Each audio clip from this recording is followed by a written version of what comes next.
बुझाता ये डॉक्टर साहब कहे रउआ ना बुझाता देह में बेचैनी बढ़ल में गम हमके तोहफा भी जोड़ दिहली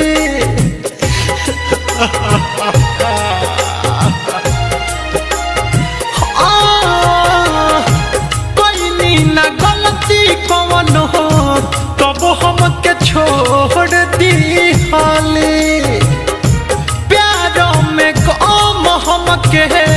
तोहफा भी जोड़ दिहली कर कर के यहाँ दौन के बड़ी छटपटाता कर कर के यहाँ दौन के बड़ी छटपटाता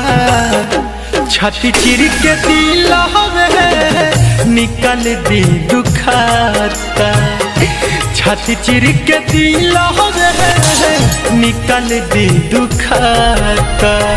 ए डॉक्टर साहब चाहे देती जहर के सुई लाके भूल गईली कैसे सुनी वादा को सहमत खाके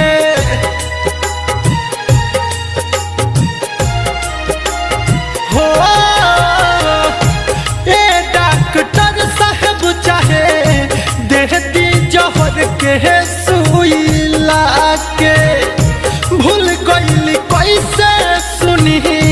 वादा को सहमत खाके ना जाने कैसन किस्मत लिखल विधार पीटी पीट के छतिया दीपक दीवाना के देखी के रोज साहब कहे रउआ ना बुझाता देह में बेचैनी बढ़ल जाता छाती चिर के दिल हवे